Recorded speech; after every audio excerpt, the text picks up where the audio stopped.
Hey, what's up? Welcome back to the Wholesaling Inc. podcast, the number one wholesaling podcast in America. This is Rafael Cortez, your wholesaling business blueprint coach. And today we are sitting down with Justin Pendleton. He is an active military MP out of Buffalo, New York. He's actually been doing real estate wholesaling for a couple of years, has closed a few deals here and there. Recently has had massive results. There's a couple of things that have happened throughout his journey that I really want to tap into. Some of those are about perseverance and staying on it right before you're about to quit. So I really want to break into that. So Justin, welcome to the podcast. Glad to have you, brother. Hey, glad to be here always. I mean, you've been wholesaling for a few years, for a couple of years now, right? And you've closed, a couple of deals already. You've structured some other ones that fell through. You've had, a few partnerships that kind of went south and things like that here and there. However, recently, you have been able to put some solid stuff together that's given you massive results. I want to talk about that, but give us a little bit of background on you. Yeah, man. So, like you said, I've been doing this for a couple of years now. First year I started, like you said, got into a partnership, closed a couple deals with him, a couple more that didn't come my way. So we separated, then I had to move on. Found your group, dove into that, took in the learning and everything, and, put, the learning into action, right? So I had my VA. I got a VA last September, so actually it's the anniversary of me having this VA. She's my cold caller. She's been cold calling, reaching out to a lot of people. That's how I've been getting my leads. They come in, I call, set appointments, and we get it done if it works out. Like you said, I had some that fell through, but I got some coming in now, and when it's it's a volume game, right? At the end of the day, we're really the crazy thing about it, and I always mention it, is we're looking for a very small percentage of the people that want to sell. Out of those people, a very small percentage is going to be an actual fit for what we're trying to do, right? As far as coming in and then solving a problem for them. You're in a particular situation. You're active military. You have a full-time, job, which you go into, every single day, the schedule shifts. You've been able to work around that by plugging in, the VA and then setting up the flow, right? The lead flow, the pre-qualification process. And then now you're dealing with a certain amount of pre-qualified leads per se, as opposed to having to dig through all that data, right? That when you do when you're cold calling. It's a way of working around some of those challenges that come at us. One thing that pops up is you made a comment. You made a very, very important comment, right? I think it was the last coaching call that we had. You said, "Man, I was on the verge of just calling it," and because of the your schedule and everything that's going on and just life getting in the way and the the lack of consistency up to some point as far as having the leads and the pipeline to on a healthy state. And you said, I was about to call it, and then this thing hit, this one deal hit, and you started talking about this deal that we're going to break down here in a few seconds. But what's your thought process as you're going through that? Like, what's going through your head?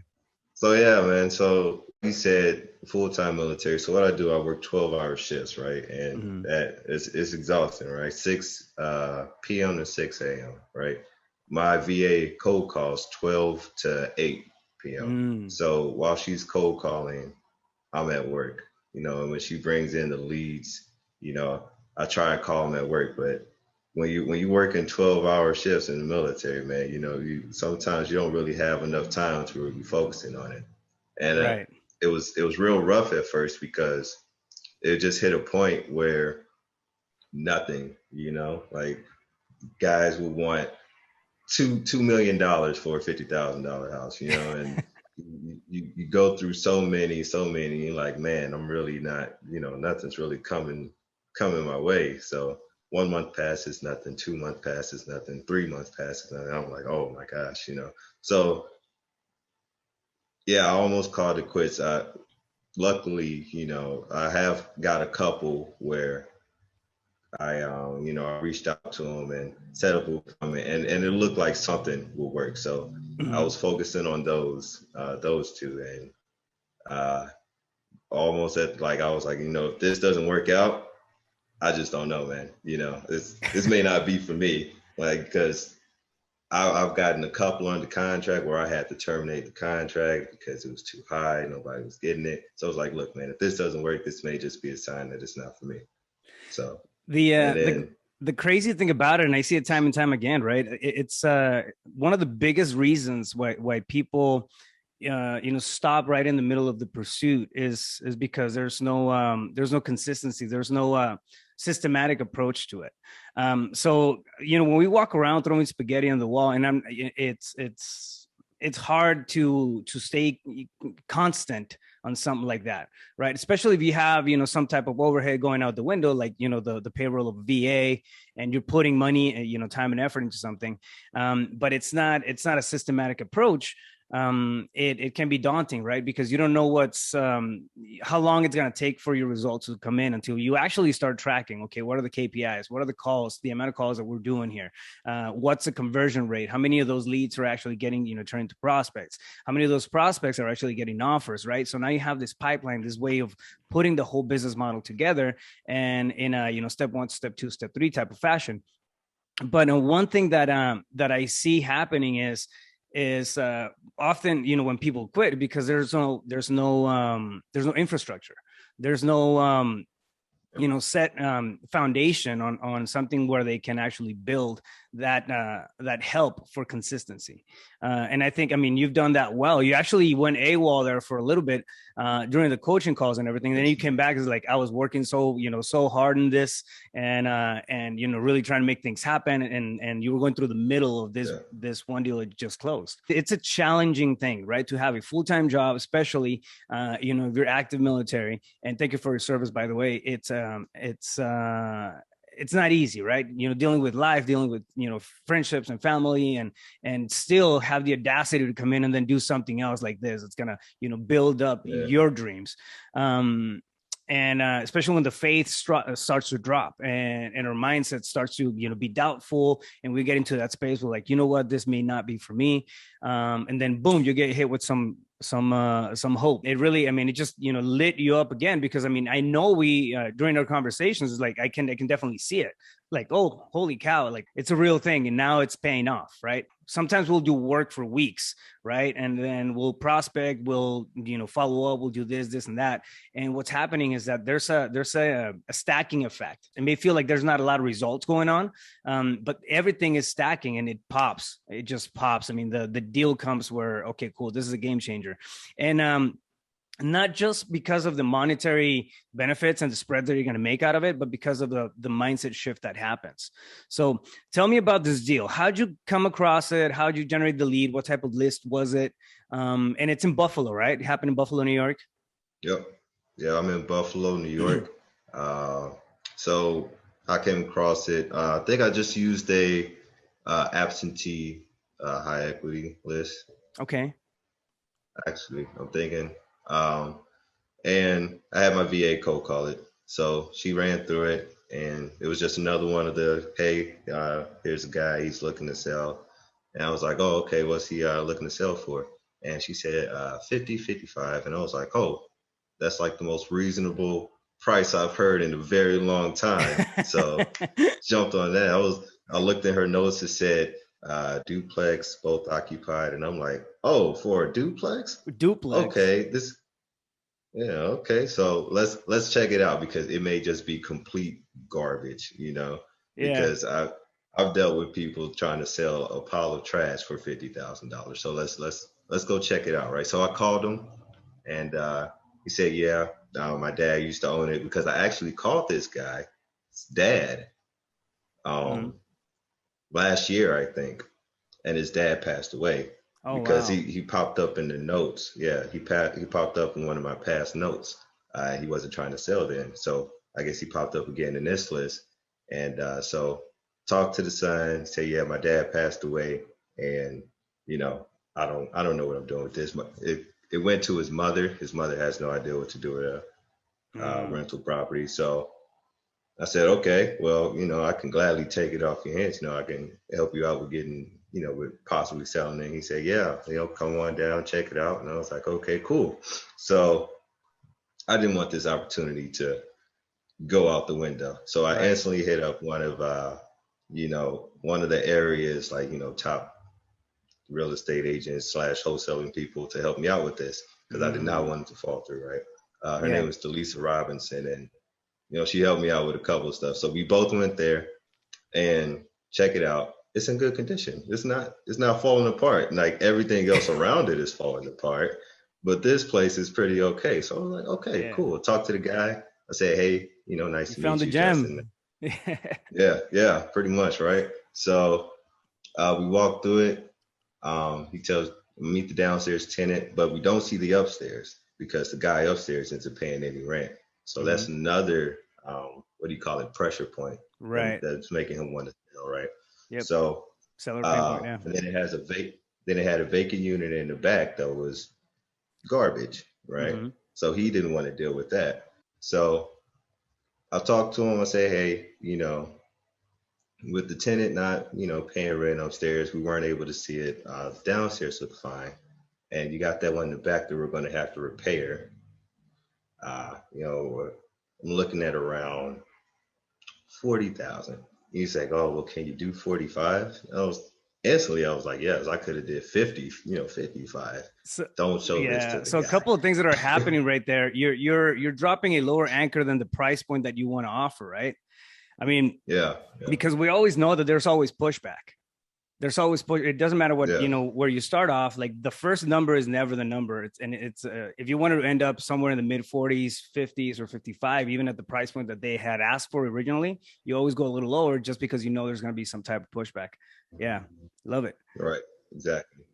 So, I did my negotiation. I talked with my partner at first, and she said, oh yeah, if you can get it for 45, that's perfectly fine. So, okay, well, can you do 43? Talk to the guy. Can you do 43? He's like, yes.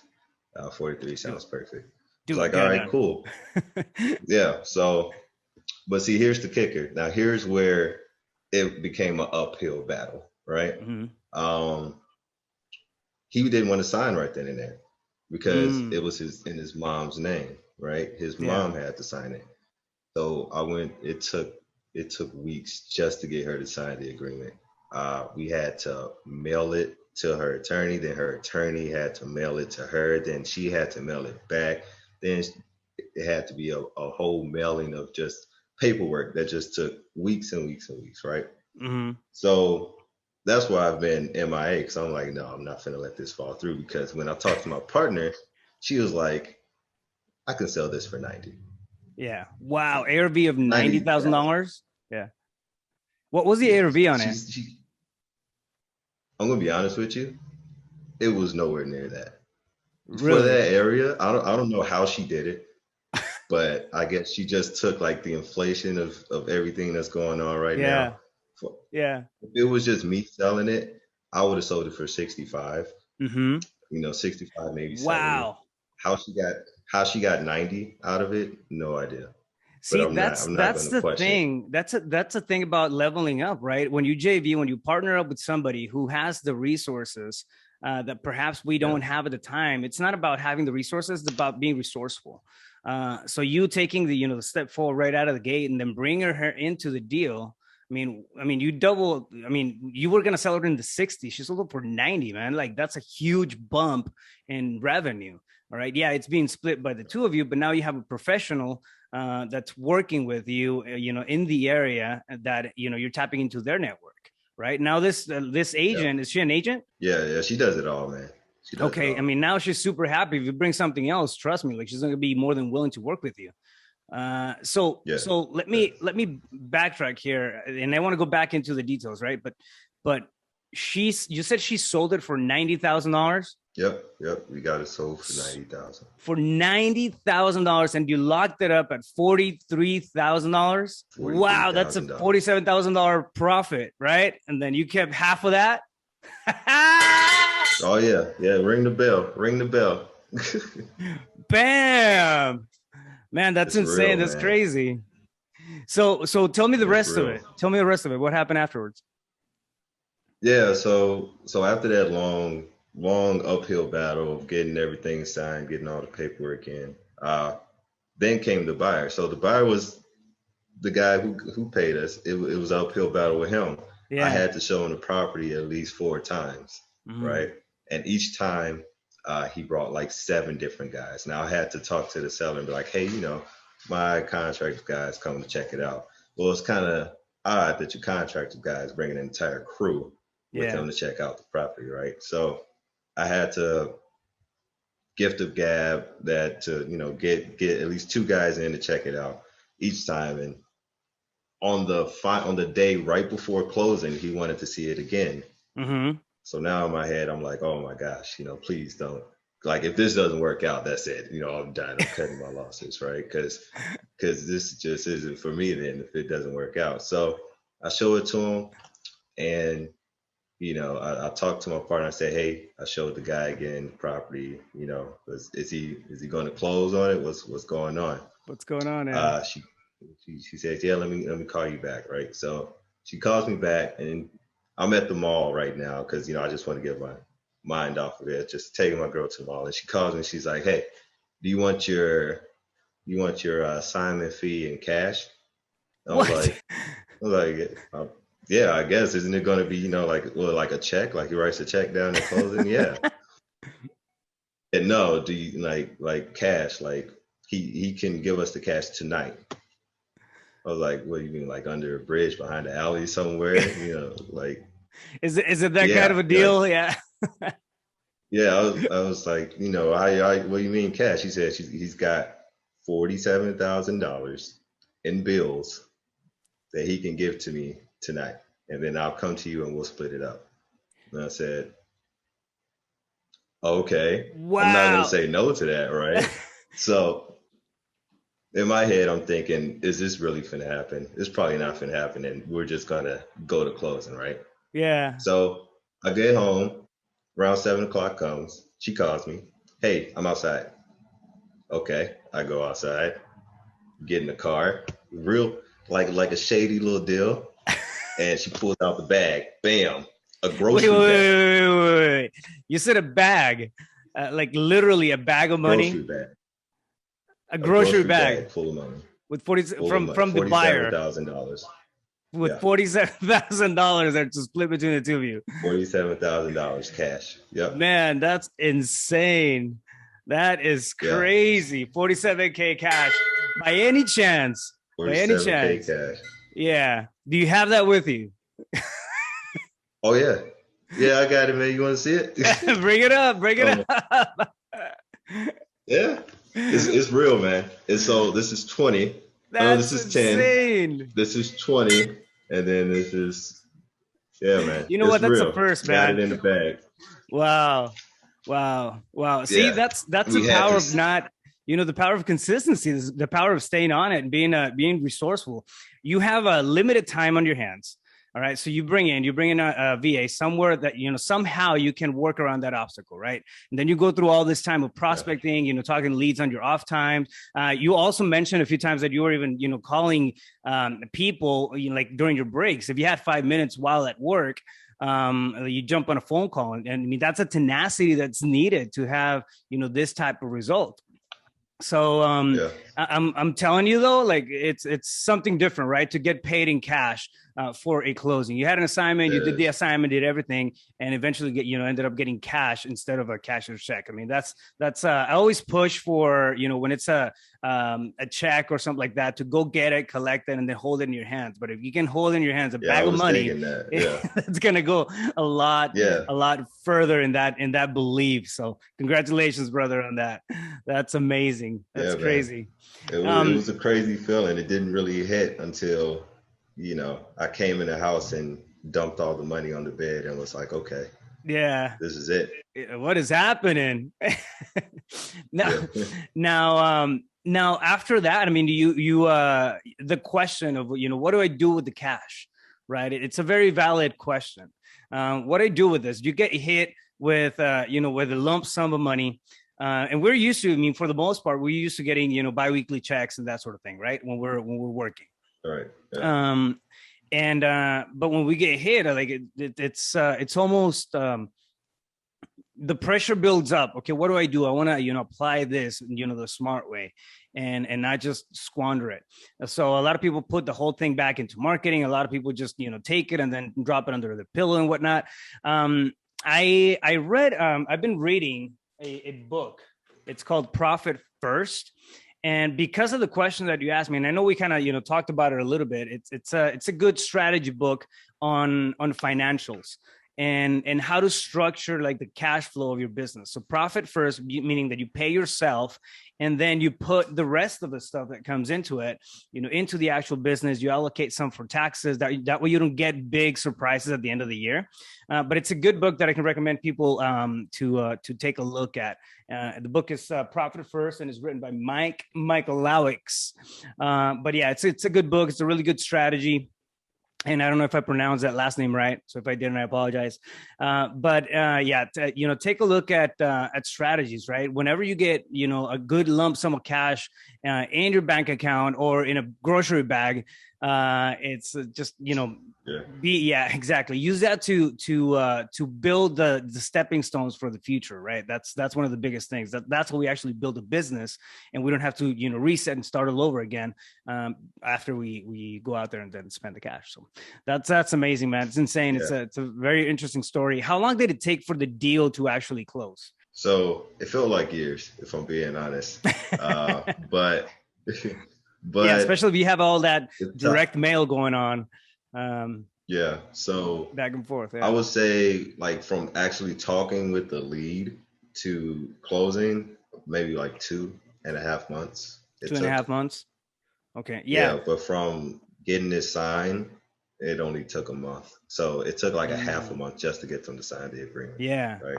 So that's where I was sweating, because I was like, man, if she like, this is like, $47,000, dude. Like, yeah. But that was just a dream in my head, and I was just like, I just want to get this signed. So dream became reality after that. But it's again, it's on the tenacity, right? It's on the follow up. You stayed on it. You followed up. You did what you had to. If it was just sending the contracts, which is kind of a pain sometimes via regular mail, making sure that they made it over. You answered any questions. You obviously came in, and solved the seller's problem. They didn't know what to do with the property, and it's crazy, right? But sometimes we do come across these things. Like the deals are out there, and your deal, the one that you just went through, it's not the only one. There's more stuff out there. Just people don't take the time to actually go through the process of filtering all that information and actually having conversations with people at a level where they can dissect what the real problem is. So you did that and got paid, and somebody else also got paid a good chunk of cash. Now you have a very good person in your power team, for whenever anything else pops up. Oh yeah. So I love it, brother. I don't think you could be mad at someone that made you $20,000. So Oh yeah, exactly. And then win. Now the buyer has a duplex, good investment property and everything, and everybody's happy. Wins all across, and that's what it's about, right? Yep. There's enough stuff out there. There's enough deals. We just have to stay on them. If we don't give things enough time to work, how do we know we fail? And where's the difference between failing and quitting, right?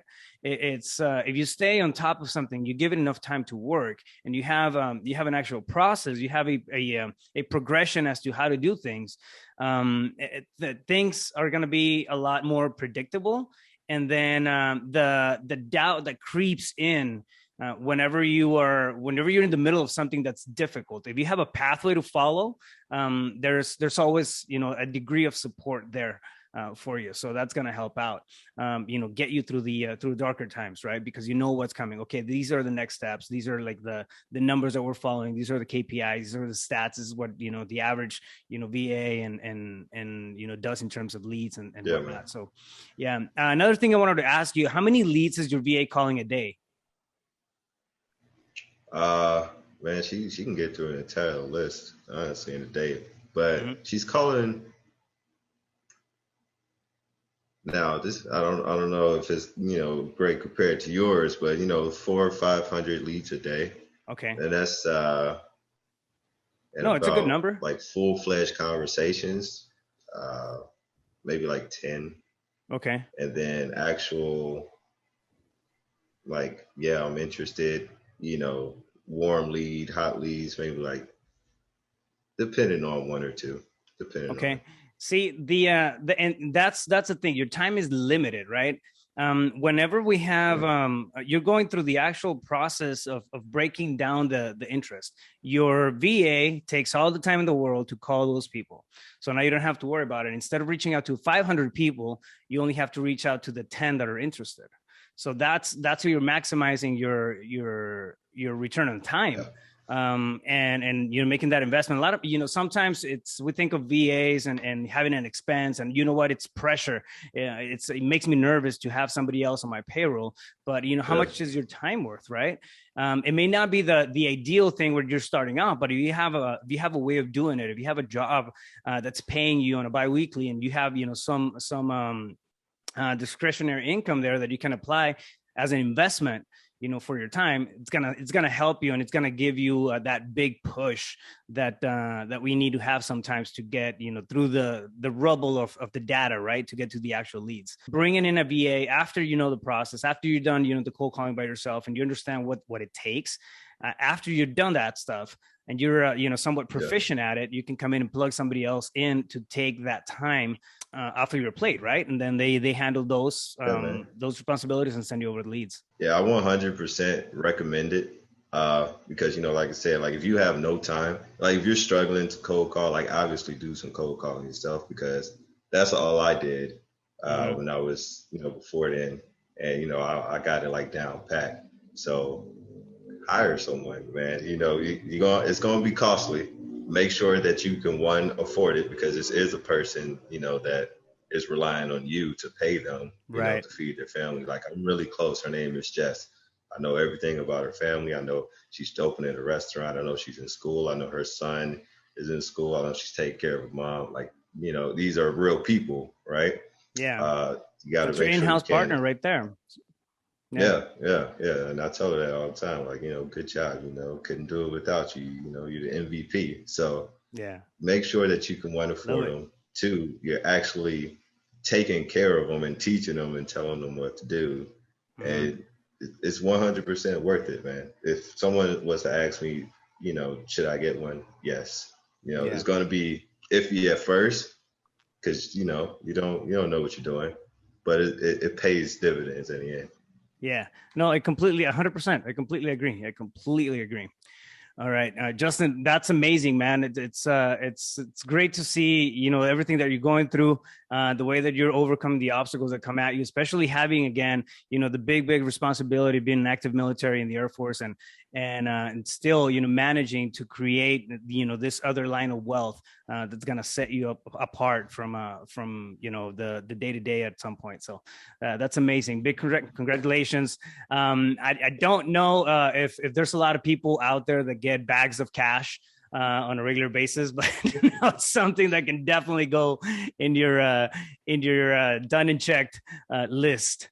So with that being said, man, if somebody wants to get a hold of you and, I don't know, JV, partner up in the Buffalo, New York area, or any nearby vicinity, where's the best place to reach you at? Yeah, man. So I'm really on Facebook. I don't really try to be much anywhere else. I am on Instagram, but Facebook, just Justin A. Pendleton, Pendleton.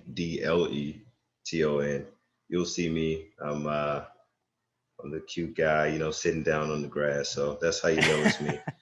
Love it. Yeah. And you can find me on Instagram, Justin_Penpen, Penpen. So got it. Yeah. Justin_Penpen. We'll drop those on the show notes. So Justin, it's great having you, brother. I look forward to seeing you in the coaching calls and just breaking up the oncoming deals that you have. I know you have a healthy pipeline now, and that consistency is paying off. Now you're stacking the results, you're stacking the leads. You have deals coming in, some other stuff that's getting ready, right, to get processed and go to the closing table. So that's just amazing, brother. Congratulations, big congratulations on that. There you guys have it, tribe. If you're interested in finding out how you can get to your first deal or build up the foundations that you need to actually run a business, check out the Wholesaling Business Blueprint at wholesalinginc.com/WBB. Click on the schedule a call button, have a conversation, see if it matches, right? If we're a fit for both you and us, I look forward to working with you guys. Until then, stay focused. You got this. Boom.